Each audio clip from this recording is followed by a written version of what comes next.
Hey, it's Jordan. Delighted to be joined by Senator Mike Gravel, a wise voice in these troubling times. Senator served in the Senate in the 1960s all the way through 1981. Had a short campaign for president this time around, proving that fine wine does age very well. And I wanted to speak with you because I feel like right now we obviously have a president who is acting recklessly, and in my view, a Democratic Party and a presidential nominee in Joe Biden falling far from the task of what is really needed. What is your thoughts as you're seeing the country ravaged both in the death count as well as economically? Well, I agree with the thesis that you just put forward that, in fact, it's a real tragedy to think that here we have an emergency on the order of a middle-aged plague, middle, and so we have the misfortune of having a narcissistic fool at the head of the quote most powerful nation on earth. And then, of course, we have the Democratic Party, which is business as usual. The minute that Bernie was not able to make it through, then the party reverted to what it really was business as usual. And of course, Biden, I hope, is going to get elected because Trump is just insane. But Biden, in my mind, is just going to be a placeholder. And whoever he selects as vice president will have an edge, and edge 4 years from now. And will that be enough? We do have an unusual opportunity. After every major cataclysmic event, society moves forward in a more mature fashion. And I don't think that this pandemic is going to be any exception. It is. Now, will it eventually unseat the power of the military-industrial complex, which essentially rules our society? And if it does do that, then what direction will it go? Will it be autocratic? Will it be more democratic? I don't know. My hope is that, of course, that we would use this opportunity to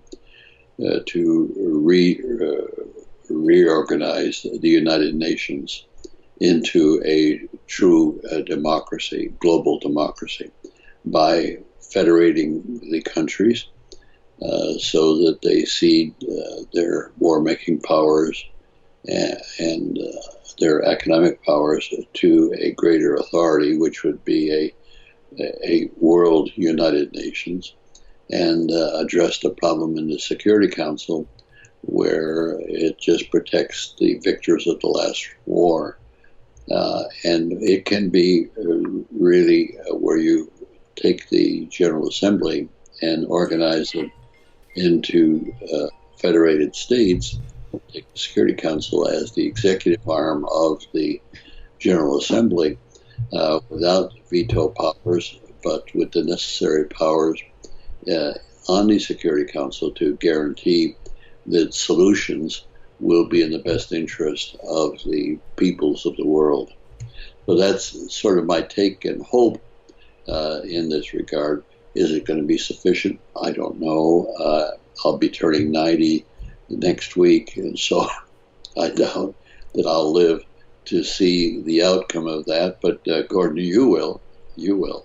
And let me ask you, because to me, this crisis is revealing whether it's Trump or Biden. It doesn't seem to me like the president, Congress is really running the show here. I mean, Trump stalled and delayed by all reports because his corporate donors and CEOs did not want the economy closed. And it seems that they're now, quote, reopening the economy, whatever that means, despite projections that the death count in America will double up to 130,000, the New York Times is reporting, by the end of June. it seems to me that we both stalled on taking aggressive action because corporations, CEOs, donors didn't want us to, and now we are quickly opening the economy when the death count and the risk is still skyrocketing. Trump has done this, and I don't really see a lot of Democratic leaders saying, no, we shouldn't be opening economies while we still don't know the true effects of this virus, and people are dying right now by the thousands a day. Well, and it's going to increase, and it's going to increase, interestingly enough, in the area of Trump's base. Now, when we're going up the Mississippi Valley from the Gulf Coast to Canada, and you see the increasing deaths and cases, that's just going to accelerate. And of course, we're not prepared to handle, for lack of testing, we're not prepared to handle what's going to be coming in a second wave. The Trump, here again, it's a question of Trump's base. But one of the things I've seen is that his numbers, his poll numbers, apparently are dwindling, and that's driving him up the wall. What we need, and I heard one person say this, what we need is not just a victory, a modest victory in November. We need an overwhelming victory so that we truly relegate Trumpism and his base to the dustbin, and the radical Christians. This needs to be overwhelmed if we're setting the stage for a new millennium, so to speak. But what needs to be overwhelmed is not just Trump, it's the military-industrial complex and Wall Street, which presently lead our society and have not done a good job. That's the reason, of course, why I've written my book, The Failure of Representative Government and the Solution. The solution being the empowerment of the people to make laws. The Congress right now has a monopoly on lawmaking. It was given to them in the Constitution by the framers in order to protect slavery. Well, that's long gone, and we're still living with that legacy, tragically. But what we have to do is to find some device, and I don't know of any other device. You can say, let's have change. Well, there's only two venues. One is the people, the other is the government. The government doesn't want to have change, and the people don't have the tools. And that's the reason why in the book, The Failure, I call it a manual to create and operate a legislature of the people. And let me ask you, because there's a lot of progressives now, Bernie supporters, who, frankly, as bad as Trump is, feel like we have to break the cycle of this lesser of two evil voting. They look at the two terms you used, Wall Street, military-industrial complex, and see Joe Biden as, frankly, a beloved figure to both. We know how bad Trump is, but Joe Biden has not offered progressives much of anything.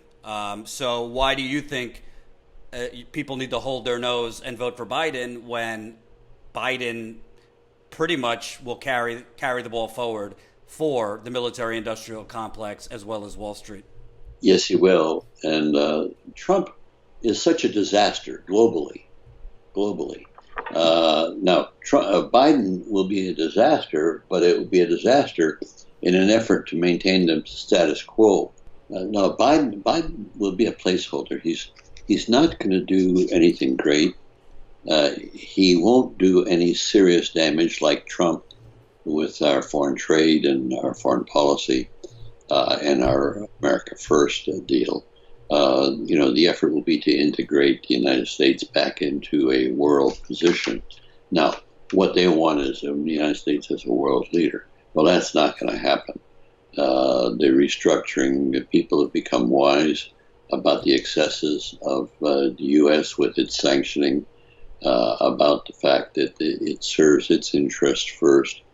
So that's what's going to compel change.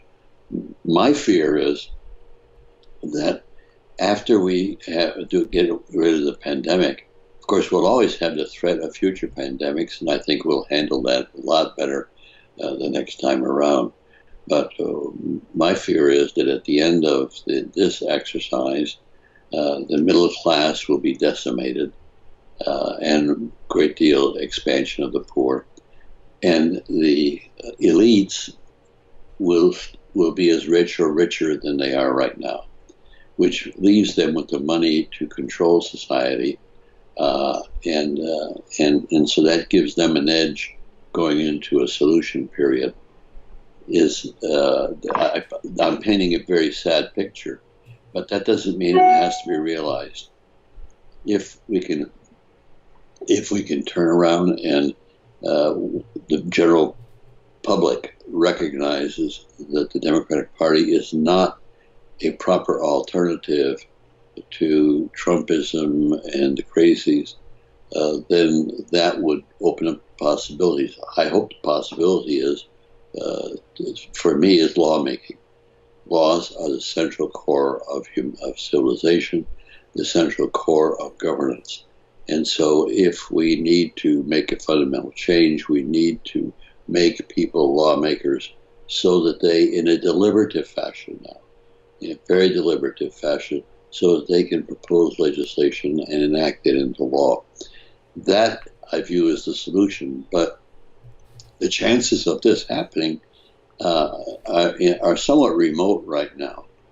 The people have to realize this simple concept, that until they have the ability to make laws, there will be no fundamental change. Now, once they realize that concept, then change can be brought about. But until that concept is realized by the majority of the American voters, I'm very pessimistic about the outcome. And one more follow-up on voting for Biden. You know, Lawrence O'Donnell, who now is obviously a multimillionaire anchor at MSNBC, about a decade ago, he actually said the only way that the Democratic Party will actually listen to the progressive wing is if you threaten not to vote for them. If you want to pull the party, the major party that is closest to the way you're thinking, to what you're thinking, you must show them that you're capable of not voting for them. If you don't show them you're capable of not voting for them, they don't have to listen to you. I promise you that. I worked within the Democratic Party. I didn't listen or have to listen to anything on the left while I was working in the Democratic Party, because the left had nowhere to go. If the Democratic Party always knows they could beat down progressives, they can take them for granted, but they'll always end up coming home to them in November because the Republicans are worse, they will never actually change. So most progressives are saying we're actually just going to repeat this cycle over and over if we vote for Biden. What do you say to that? No, I think that'd be a mistake. We've gone to the extreme with Trump and the evangelical crazies who are waiting on the rapture. No, I think that would be a tragic mistake. It would give Trump another 4 years, and God, what damage could he do to civilization in that period? No, I think it's a question of voting for Biden because not that he'll bring about change, but that he'll open the possibility of change realizing itself, because people will be frustrated. They'll continue to be frustrated, but rather than being frustrated at Trump, they'll be frustrated at the Democrats and Biden, and of course at the Congress. The Congress is who's at fault in this regard, and you see the Republican Party in the Congress, which is for the last 30 years, much before Trump, have been trying to trash democracy and suppress the voting. You know, the public is led to the belief that because they can vote, they have liberty. Well, that's a joke.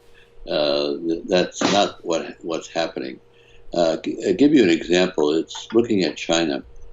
China has brought about more freedom than any other group in the history of civilization. Now, there's both economic freedom and political freedom. And I maintain that economic freedom is superior to political freedom, because when you have economic freedom, you can educate your children, you can, live a good life. That you can't vote for your leaders, fine. Look at the United States. You can vote for your leaders, and look what you get. So that's not an argument in my mind. What we need is to be able to overcome the excesses that we're seeing right now in governance, and take that opportunity, which would be with Biden, because he won't be doing anything unusual. Might permit the military-industrial complex to start a war with China or Russia, but then again, I don't think that that's a guarantee. We need to get off this demonization of China and Russia. It's not fair, it's ridiculous, and doesn't make any sense, and it's inaccurate, totally inaccurate. As I pointed out, there's nobody that's done more for freedom and economic freedom than China, moving 600 million people in 30 years from poverty to middle class. That is bringing about a lot of freedom. We don't have anything in our history to compare with that. We've actually done the reverse in the last 30, 40 years. Well, what's worse than that, it's not just the last 30, 40 years. You go back to prior to the Civil War. What did we do when the liberal, progressive elements wanted to get the 8-hour day, wanted to get all kinds of safety measures in the workplace, to outlaw children being in the workplace? We have, from the Civil War to the Second World War, the use of government to oppress the people with military force. That's our history. And of course, we choose not to recognize it. We choose to put this fantasy that we're the greatest, and we should lead the world because we are the greatest. We're only number one in munitions manufacturing.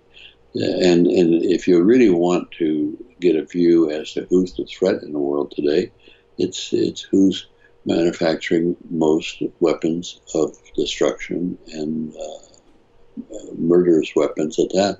And that's, of course, the United States, far and ahead of China and far and ahead of Russia.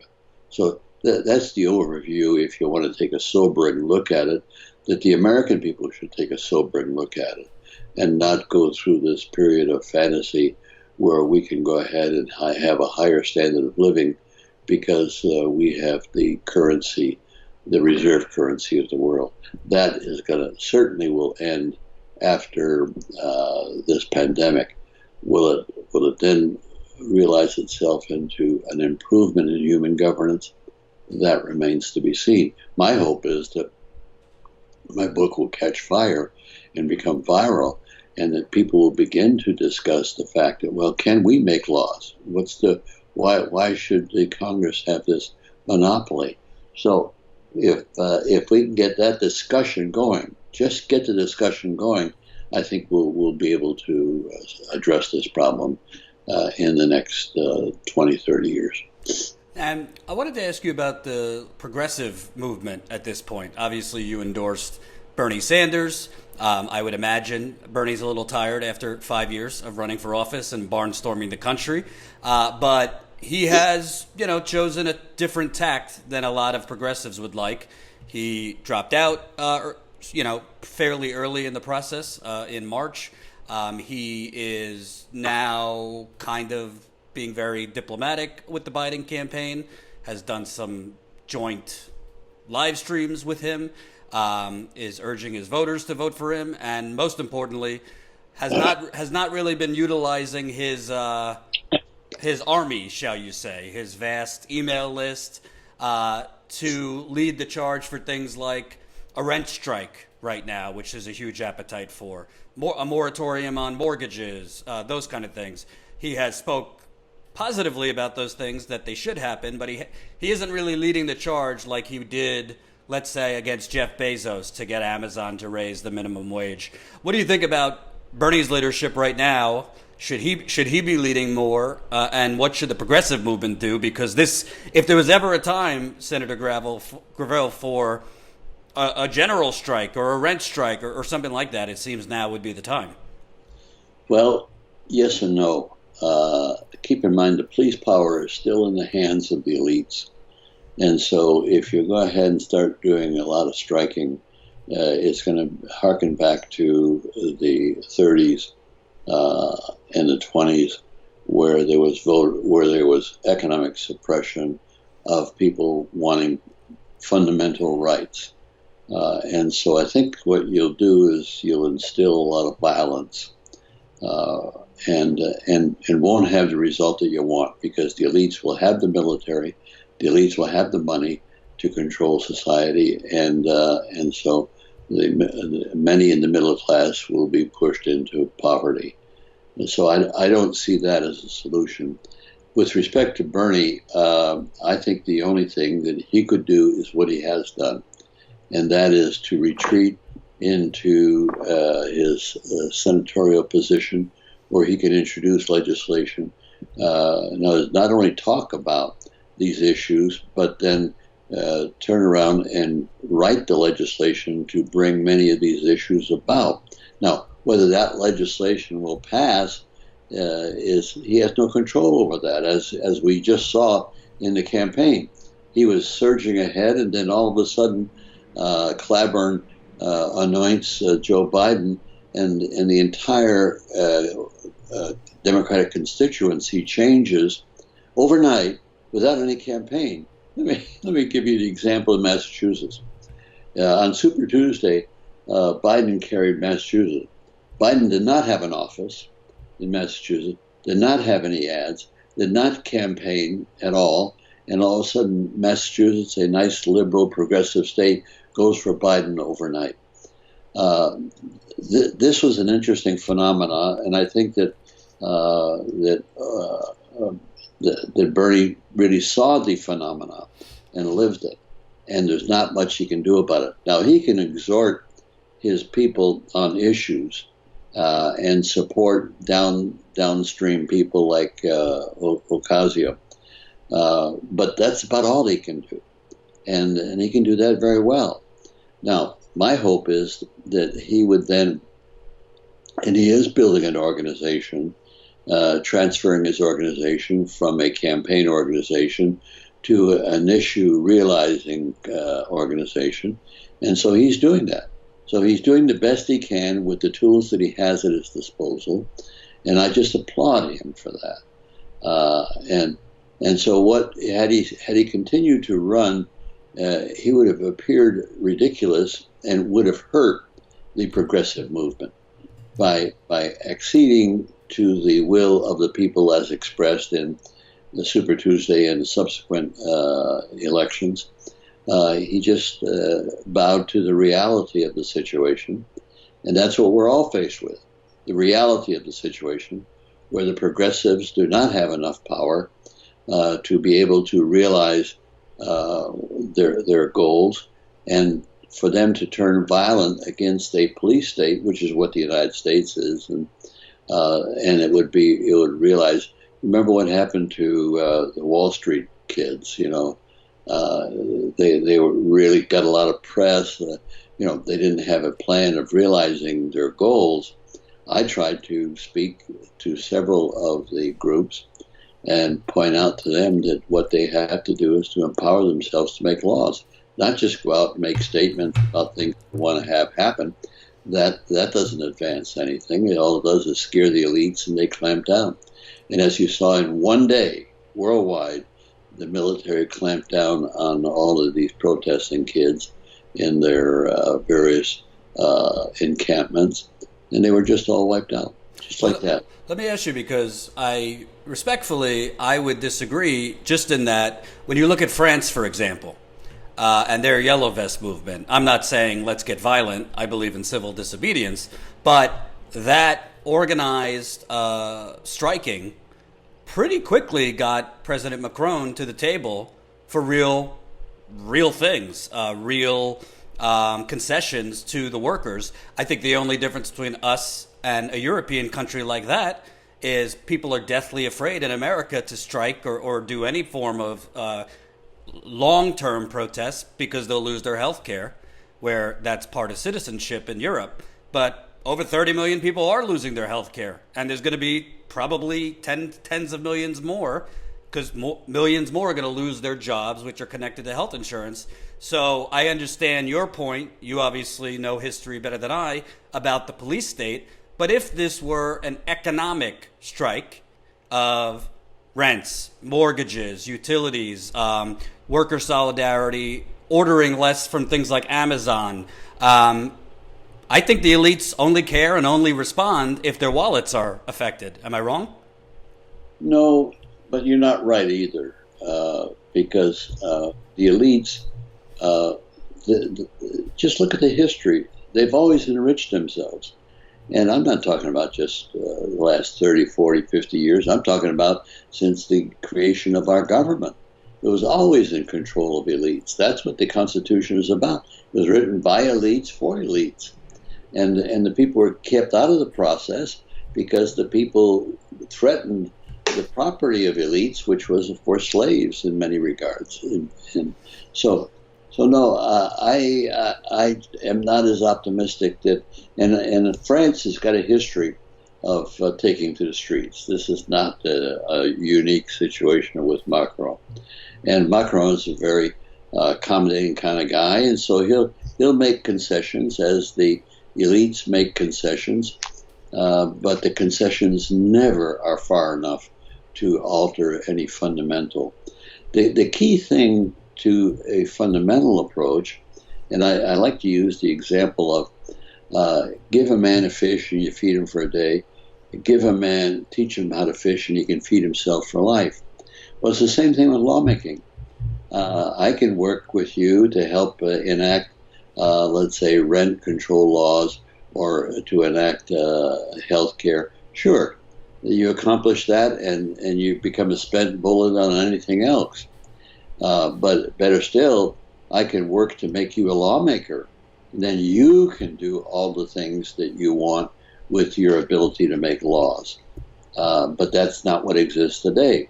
What exists today is the progressive movement and any reform movements operates within the context of representative government. And in all of these instances, there's no effort to reform representative government. Well, we want to pass issues. We want to pass this, pass that. But there's no fundamental reform of representative government. There's nothing that threatens the monopoly of the elites to control Congress and control our society and instill militarism. Nothing like that is offered. And so that's the reason why in my book, The Failure of Representative Government, because nobody addresses the failure. We just hit issues that we care about and are good. I'm not minimizing the need to correct those issues, but I'll tell you, you get a lot more correction if the people are able to make laws. And what would that process look like? I know it's in your book. How would the people supersede Congress to make the laws? Well, first off, they don't supersede Congress. They do in this regard that when the people become lawmakers, they become the sovereigns. They're the senior partners of the operation. And so representative government will continue to make laws, and the people will make laws independent of representative government. And so what you have to do is to bring this about is to, one, create enough of an awareness of the American people that they have a desire to become lawmakers. Absent the desire, there's no way you can bring it about. So if we can, through a process of communication, create the desire for the people to want to be lawmakers, then we can initiate a national election on a voluntary basis, whereby the people would have the opportunity to vote for two pieces of legislation, a constitutional amendment to the Constitution and a federal statute setting up the legislative powers, procedures, whereby the people can make laws in a deliberative fashion. And that's what I have in the book. I make the argument in 2 chapters about the Constitution and how we could do it. We could turn around and let's see. Yeah, my wife picked it up. No, she didn't. It's okay. Now, so we need a process whereby the people can be able to vote to empower themselves. And that's outlined in a book, how we could do that and how it's constitutionally legal, because that's exactly how our government was created, which was in Article 7, which stated that when the conventions of 9 states ratify the Constitution, it becomes the law of those 9 states. Well, we do the same thing. We don't have to go to conventions. We can turn around and ask the people, do you want to become a lawmaker? And if a sufficient number say yes, it then becomes the law of the land. And the standard for sufficient numbers is the amount of people who voted in the last presidential election. When that majority votes for this package of a constitutional amendment and a statute, when they vote for that package, it becomes the law of the land. And of course, what you need at that point is for the political elites to seed the ground like it was done when Article 7, because there was a lot of opposition to the ratification. But once 9 states had done this, the opposition just backed away because they knew that the Confederation was falling apart. And so we may have the same dynamic once we get people voting in sufficient numbers for this package. Then I think that the opposition will fade away because they recognize that society is falling apart. Now, when I say society is falling apart, unless there's a fundamental change in the structure of governance, which means bring the people in, unless that happens, there will be a violent period because the elites will have to oppress more and more the will of the people. And at some point, so we've got a real simple choice. We can have an evolutionary process, which is what I put forth my legislation to do, or you're going to have a revolutionary process. And and if the people's will is so abused in the future, then I think we will see a great deal of violence. And 2 more questions. This, not trying to get you in trouble here, but I have to ask. Joe Biden, putting aside the strategy of whether people should just vote for him to get rid of Trump or not, there has not been a lot of media attention on an obvious decline in his cognitive function. I don't mean that disrespectfully.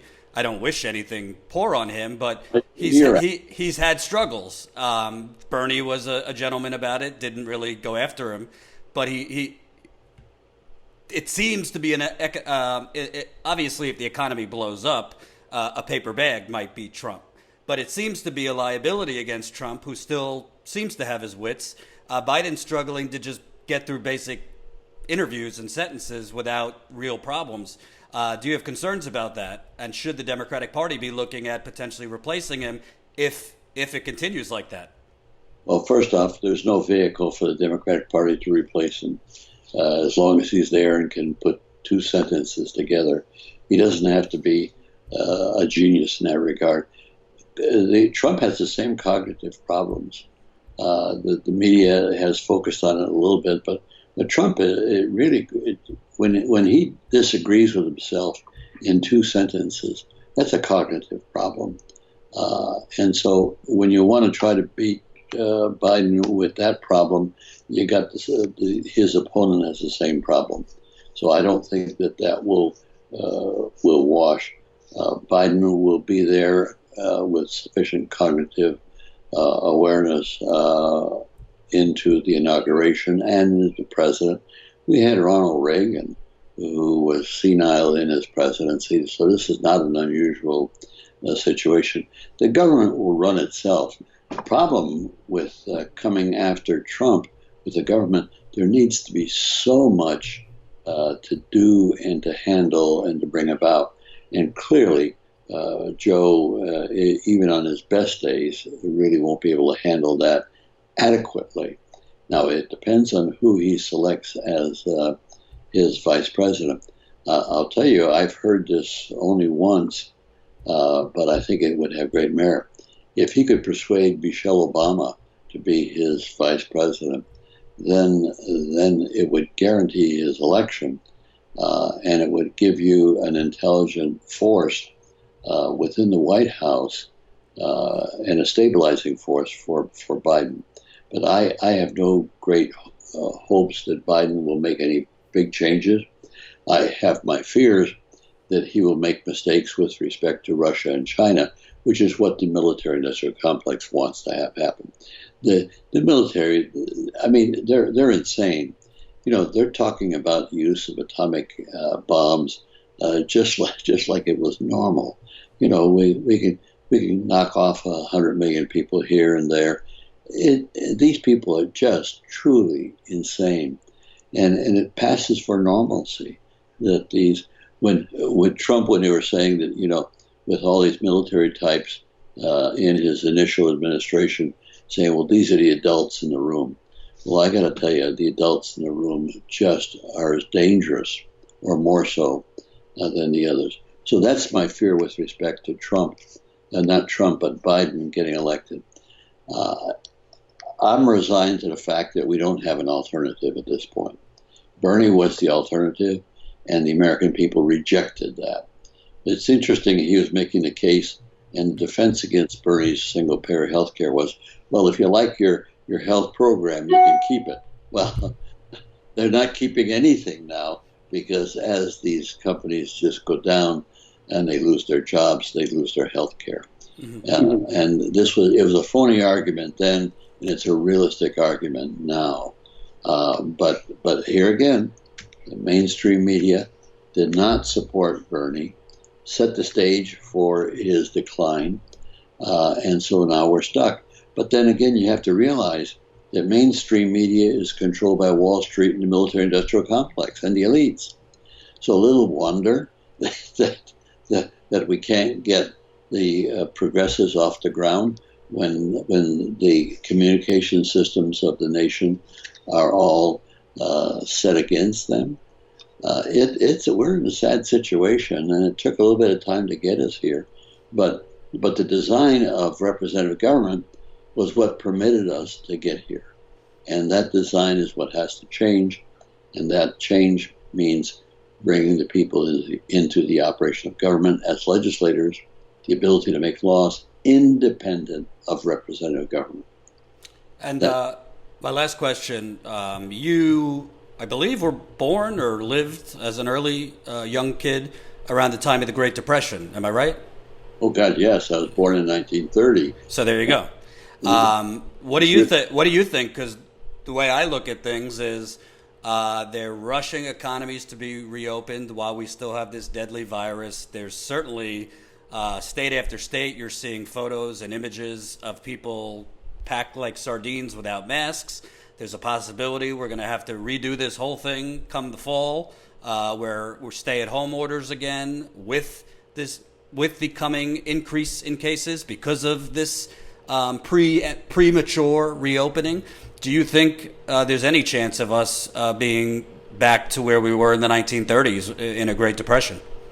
Yes, very much so from an economic point of view. And that's, of course, why everybody's revolting. Not everybody, but the group are revolting to want to go back to normal economically.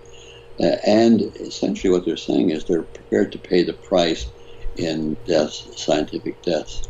This contest between open and closed is going to maintain itself across the world, I might say, until a vaccine is found. And so once a vaccine is found, then we'll begin to see a change in that regard. But will that turn around and equip us to prepare for the next pandemic? That's a big question. And of course, the barrier to that is the military-industrial complex, where we place all of our resources that are useless. And it's the Congress. Let's not say it's going to be Biden or Trump. It's the Congress. They buy into this warlike stance that we have. They buy into America first. They buy into that we got to lead the world. We're the indispensable country. Well, I got to tell you, we're not indispensable. We are very indispensable. And the sooner we get back to that kind of an approach, the sooner we'll be able to reorganize the United Nations into a global governing body, which it is not today. Senator Gravel, I wish you a happy early birthday, 90 years young soon. Hope to be covering your presidential campaign in 2024. And thank you for taking the time. Please stay healthy. Thank you, Gordon. Appreciate it. Hope you enjoyed that last video. Hop on over to statuscoup.com where you can sign up for our email list and become a member for as low as $5 to $10 a month. Membership is how we grow. That's statuscoup.com/join. And remember, join our email list so we can grow the revolution with you.